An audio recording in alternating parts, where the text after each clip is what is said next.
ETF index mutual funds నేర్చుకుని stock మార్కెట్లో రాణించాలనుకుంటున్నారా? వెంటనే ఈ నెంబర్కి కాల్ చేయండి. అమ్మ నమస్తే అమ్మ. నమస్తే. అమ్మ సో మామూలుగా అంటూ ఉంటారు సోలో బతికే సో బెటరు అనేసి. బట్ నిజంగా కొంతమంది ఒంటరితనాన్ని తీసుకోలేకపోతూ ఉంటారు. మాకెవరు లేరు, ఇకే మా బతుకు ఇంతే అని బ్రతుకు మీద విరక్తి కలిగి సూసైడ్ చేసుకున్న వాళ్ళు కూడా ఉన్నారు.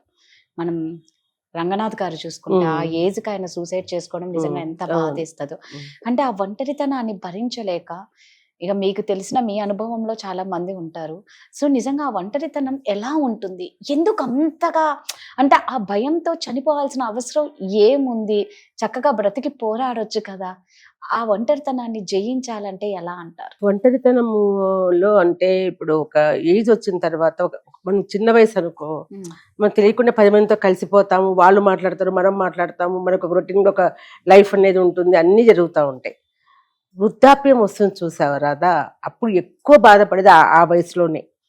ఎందుకంటే భార్యాభర్త ఇద్దరు ఉన్నారనుకో, అప్పుడు ఏం పర్వాలేదు, అందరూ ఒక్కళ్ళు పోయినా కూడా ఒంటరిగా మిగిలిపోతారు. ముఖ్యంగా నీకు ఇది కూడా వినింటావు, భర్త చనిపోతే ఆడది బతకగలుగుతుంది, కానీ ఆడామ చనిపోయినాడంటే ఆ భర్త బతుకు చాలా కష్టమైపోతుంది రాత, చాలా కష్టం. అంటే ఒక కేర్ ఆయన ప్రతి క్షణం అంటబెట్టుకొని ఎంతో ఇదిగా చూసుకో, ఆయన టైం ఫోన్ చేస్తున్నారా లేదా, ఏ టాబ్లెట్ వేసుకోవాలో తెలియదు. ప్రతిదీ ఆమె ఫస్ట్ నుంచి వయసులో ఉన్నప్పటి నుంచి అన్ని వాళ్ళు ఆడవాళ్ళు ఆయన బాగుండాలని చేసుకుంటా వస్తారు. కానీ మగవాళ్ళు కూడా కొంతమంది ఉన్నారు, భార్య బాగుండాలని చూసేటోళ్ళు కూడా చాలా మంది ఉన్నారు, లేరని అంటం లేదు. ఎప్పుడు వాళ్ళ ఇద్దరిలో ఎవరు పోయి ఒకరు మిగిలిపోయినారంటే చాలా ఒంటరితనం అయిపోతుంది. ఎందుకంటే వయసు అయిపోయిన తర్వాత వాళ్ళతో గడపడానికి కూడా ఇప్పుడుండే ట్రెండ్లో ముఖ్యంగా ఎవరు కుటుంబాలు లేవు కదా, కుటుంబాలు లేవు, పిల్లలు కూడా అక్కడ ఉద్యోగాలు చేయడం లేదు, ఫారెన్కి వెళ్ళిపోతారు, ఇక్కడ ఎవరు ఉండరు, ఒంటరిగా మిగిలిపోతారు. ఏ అపార్ట్మెంట్స్లోనో, అపార్ట్మెంట్ కల్చర్ ఎట్లుండేది మనకు తెలుసు. ఆ తర్వాత ఇక విల్లాలలోనో బాగా డబ్బు ఉండే వాళ్ళైతే ఫారెన్కి వెళ్ళిపోయి తల్లిదండ్రులు విల్లాలలో పెట్టి, ఏసీలో పెట్టి, కార్లు పెట్టి, మేము ఇంత చేసినాం ఇంకేం కావాలి మీకు అని అడిగే పిల్లలు ఉన్నారు. కానీ వాళ్ళకి ఏం కావాలి అవి ఏమీ అక్కర్లేదు. వాళ్ళకి పొద్దున్న నిద్ర లేసిన నుంచి వాళ్ళతో మాట్లాడి పలకరించి చిన్న పలకరింపు కోసం ఎదురు చూసే వాళ్ళు ఎంతో మంది ఉన్నారు. ఒకతను కూడా ఈ మధ్యకాలంలో ఒక ఆయన వచ్చారు మా దగ్గరికి, వచ్చి ఆయన ఒక ప్రిన్సిపల్గా చేసినారు ఒక కాలేజీలో. ఆయన భార్య, ఇద్దరు భర్త, పిల్లలకి పెళ్లిళ్ళు చేసి బాగా చదివించినారు, అందరూ జాబు చేసుకుంటున్నారు, ముగ్గురు. భార్య ఆయన ఇద్దరు ఉన్నారు. భార్యకు క్యాన్సర్ వచ్చేసింది, క్యాన్సర్తో ఆమె చనిపోయింది. చనిపోతే ఆయన దగ్గర ఉండే డబ్బంతా ఆమె వ్యాధి కోసం ఖర్చు పెట్టి ఆయన అంతా చేశాడు. ఎవరు అన్నారంట, ఉండే డబ్బంతా ఆమెకు ఎట్లా చనిపోతుంది క్యాన్సర్ కాబట్టి ఎందుకు అంత డబ్బు ఖర్చు పెడతారు అని అంటే, ఒకప్పుడు నాకు ప్రతి క్షణము నన్ను వెంటబడి ఉండి చూసింది. నేను లేట్ అయ్యి రాత్రి 11కు పోయినా 12కు పోయినా అప్పటికప్పుడు నాకు వేడిగా వండి పెట్టేదమ్మా ఆమె. ఈ రోజు ఆమె బాధపడుతుందని నేను ఎలా వదిలేయాలి నేను డబ్బు కోసము, అందుకని ఎవరు చెప్పింది నేను వినలేదు, ఉండే డబ్బు అంతా ఖర్చు పెట్టేసి ఆమె ట్రీట్మెంట్ చేశాను, కానీ ఆమె బతకలేదు. నేను ఒంటరిగా మిగిలిపోయినాను. ఉండలేక పిల్లల దగ్గరికి వచ్చినారు. పిల్లల దగ్గరికి వస్తే ఆ పిల్లల్లో ఆడపిల్లలు వేరే చోట ఉన్నారు. ఇక కొడుకు దగ్గరికి వెళ్ళినాడు ఆయన. కొడుకు దగ్గర వెళ్తే వాళ్ళు ఇద్దరు జాబ్ చేస్తారంట. చిన్న పాప మనవరాళ్ళు ఉంది. ఆ పాపను కూడా తీసుకుపోయి ఎక్కడో వదిలిపెట్టి వాళ్ళ ఇంటికి వచ్చేటప్పుడు తీసుకొని వస్తారు. అంతవరకు ఆయన పొద్దు నుంచి రాత్రి వరకు ఆ ఇంట్లో ఒంటరిగా ఉంటారు. ఏం పొద్దుపోదు. ఆయన ఏమో ఎక్కువ మాట్లాడడం అలవాటు, ఒంటరితనాన్ని తట్టుకోలేక ఎక్కువ మాట్లాడితే, ఎందుకట్లా ఎక్కువ మాట్లాడతావు, ఊరుకుండలేవా, మాకు విసుగు వస్తుంది బయటికి పోయి వచ్చి పొద్దున్న లేచి అనే కొడుకులు ఉన్నారు. ఇంకా కోడళ్ళు అట్లనే ఉంటారు. ఎక్కడ మాట్లాడతాడు ఆయన? ఆయన ఉండలేకపోతున్నాను, ఆ ఇంట్లో ఉండే నేను ఏమవుతానో నాకే తెలియదు, కాబట్టి ఏ ఓల్డేజ్ హోమ్లోనే ఉంటాను అని ఆ ఒంటరితనము మాట్లాడే దిక్కు లేక ఏ ఓల్డేజ్ హోమ్కి వెళ్తాను నేను అని ఇదిలో ఆయన ఉన్నారంట. అలా ఒంటరితనాన్ని ఈ మధ్యకాలం నేను విన్నా. ఒంటరిగా మిగిలిపోయి పలకరించే వాళ్ళు లేక, వీళ్ళు వాళ్ళలో బయటికి పోయి వాళ్ళతోటి గడపలేక, ఎవరితోటి వాళ్ళంతా వాళ్ళు ఎవరి ఇళ్ళకాడికి పోయి రోజు పోయి ఏమ్మా ఇట్లున్నావు అనడం, ఏమన్నా అనడం, ఇవన్నీ చేయలేరు కదా. కొంతమంది ఆత్మహత్య చేసుకున్నారని నేను 2-3 సార్లు నేను ఇప్పుడు ఈ మధ్య కాలంలో విన్నా. ఒక 1 monthలో 3-4 పెద్దవాళ్ళు 70 అబో వాళ్ళు చనిపోయినారు ఆత్మహత్య చేసుకొని. ఇన్నేళ్ళు బ్రతికి దేనికి లాస్ట్ ఎవరు పలకరించడం లేదని.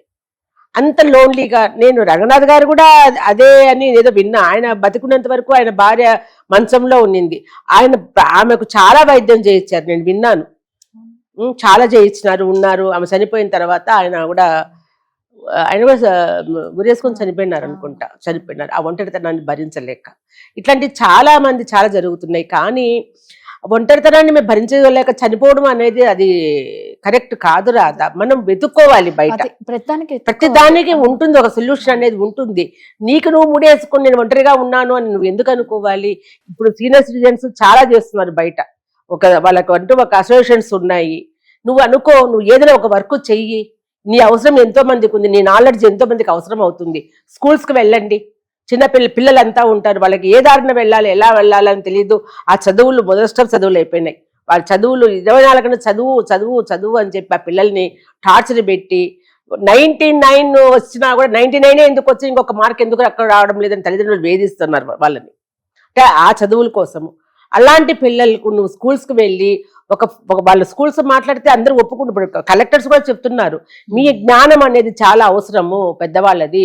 పిల్లలకి వెళ్ళి మీరు స్కూల్స్కి వెళ్ళండి, పిల్లలకు చెప్పండి మీరంతా. నిన్న కూడా కలెక్టర్ గారు, హైదరాబాద్ డిస్ట్రిక్ట్ కలెక్టర్ గారు హరిచంద్ర గారు అదే చెప్పారు. మీ జ్ఞానం అనేది 10 మందికి పంచండి అని చెప్పేసి. ఎన్నో ఉన్నాయి మీకు దారులు. చక్కగా మీతో పాటు ఉన్న డే కేర్ సెంటర్స్ పెడుతున్నారు ఇప్పుడు గవర్నమెంట్.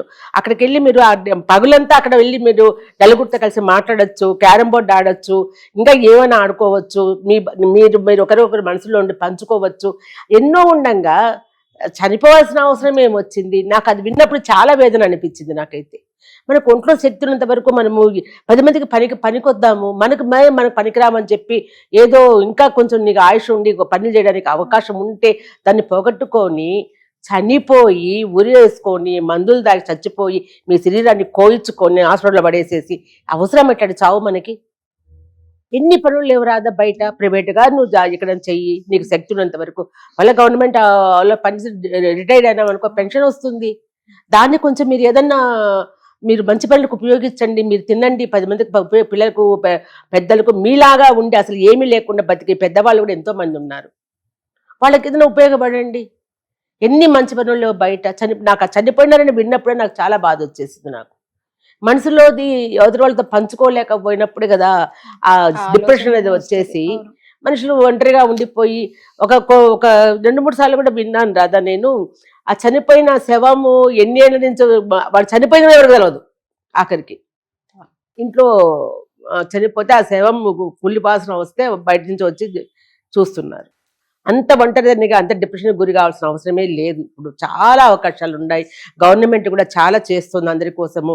చాలా మంది ఉన్నారు. నలుగురిలోకి వెళ్ళి మాట్లాడండి, చెయ్యండి. చాలా చక్కటి ఇది. ఇప్పుడు నేను కూడా ఒక ఓల్డేజ్ హోమ్ కట్టినాను స్టాచ్యూ ఆఫ్ ఈక్వాలిటీ దగ్గర.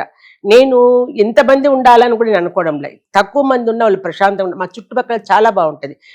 పూర్వకాలం ఎట్లా ఉండిందో అట్లాంటిది నేను సృష్టిస్తున్నాను. అక్కడ గోశాల పెడుతున్నాం మేము. చక్కగా ఫిష్ పాండ్ పెద్దది కట్టాము. చేపలు అవిను ఒక పక్క తామర చెట్టు ఉండేటట్టుగా 1/2 ఎకరా దాన్నంతా నింపాలి, దాని నిండా మనుషులు ఉండాలని మేము అనుకోవడం లేదు అసలు. కొంతమంది ఉన్నా కూడా దాన్ని చాలా హ్యాపీగా ఉండాలి, ఆనందంగా ఉండాలి వాళ్ళు. ఆ చుట్టుపక్కల ఉండే పొలాలు, చల్లటి గాలి అదంతాను. తర్వాత ఒకటి చుట్టూ అంతకుముందు ఒకటి మర్రి చెట్లు అవి కింద కూర్చొని ఒక అరుగులా కట్టుకొని సాయంత్రం అయ్యేటప్పుడు పెద్దవాళ్ళు అక్కడ కూర్చొని మాట్లాడుకునేవాళ్ళు. అలాంటిది కూడా మేము ఏర్పాటు చేస్తున్నాం అక్కడ. తర్వాత ఒకటి పెద్ద హాల్ ఒకటి అందరూ కూర్చొని మాట్లాడుకోవడానికి చెట్లన్నీ వేస్తున్నాము. ప్రశాంతంగా ఉండాలి. అంతే డబ్బు సంపాదించాలని మాకు లేదు. ఇంకా 4 రూములు కడితే ఇంకా డబ్బులు వస్తాయిలే అనుకునేది కూడా మేము అనుకోవడం లేదు. అక్కడి చోట్లు ఉంటాయి, మీరు హ్యాపీగా వెళ్ళండి, ఆనందంగా ఉండండి. ఎన్నో ఉన్నాయి ఇప్పుడు. కాబట్టి ఆత్మహత్య చేసుకోవడం అనేది సొల్యూషన్ కానే కాదు. ఎప్పుడు అట్లాంటి ఆలోచించద్దు. ఒక మంచి జీవితంలో చెడు జరిగినా కూడా వెంటనే చనిపోదామని అనుకోవద్దు. ఒక తలుపు మూస్తే ఇంకొక తలుపు తెరుచుకుంటుంది. పిల్లలు తల్లిదండ్రులు లేని పిల్లలు ఎంతో మంది ఉన్నారు. వాళ్ళని దగ్గర తీయండి, వాళ్ళతో గడపండి, కాసేపు హ్యాపీగా వెళ్ళండి. అంతేగాని చావు పరిష్కారం కాదు ఎవరికి కూడా. అసలు నన్ను అడిగితే రంగనాథన్ గారికి ఆయన చేయడం కూడా తప్పే. నన్ను అడిగితే నాకు తెలుసు వారు, కానీ ఆ స్టేజ్కి పోతారని నేను కూడా అయిపోయినాక తెలిసినాక బాధపడ్డాను నేను. అయ్యో అని చెప్పి అనిపించింది నాకు. నిజంగా ఇప్పుడు చాలా ఉందండి, మనం బతకనీకి కానీ ప్రతి దానికి ఉన్నాయి. చక్కగా దాన్ని మనం సద్వినియోగం చేసుకొని మన ఆయుష్ని పెంచుకుందాం. పెంచుకోవాలి. ఇప్పుడు మహిళలు, ఆడవాళ్ళు కూడా ఒంటరి వాళ్ళు అయిపోతున్నారు. భార్య భర్తలు గొడవబడి వదిలేసి వస్తే చనిపోవడాలు ఎన్ని అవసరమా? ఇంకో చక్కటి జీవితం ఉంది ముందర. ఇది ఎందుకు జరిగిందో, నీ మంచిగా జరిగింది అనుకో, దేవుడు ఇచ్చిన వదిలేస్తే జీవితాన్ని జీవితం అది హ్యాపీగా ఎంజాయ్ బతుకు చేయాలి. నువ్వు. మంచి హెల్త్ ని ఇచ్చినారు, అది అది కాపాడుకోవాలి. ఆ హెల్త్ ని కాపాడుకో, మనశ్శాంతిగా బతుకు, నలుగురికి ఉపయోగపడు. నువ్వు అసలు ఏది ఎవరో పక్కన ఉంటేనే ఇదనే కాదు కదా, నువ్వు వెతుక్కో దారి అసలు ఏం చేస్తే బాగుంటుంది అని చెప్పేసి. అంటే మన లాస్ట్ చరమాంక దశ వచ్చినంత వరకు నువ్వు మంచంలో పడకుండా నలుగురికి పనికొచ్చే విధంగా నీ జీవితాన్ని కొనసాగించు. నువ్వు వెళ్ళినా కూడా, వెళ్ళిపోయిన ప్రపంచం నుంచి అయ్యో వారు ఉండింటే ఎంత బాగుండేది కదా అనిపించేలా అని అనిపించేలా బతకాలి మనం. అది థ్యాంక్ యూ.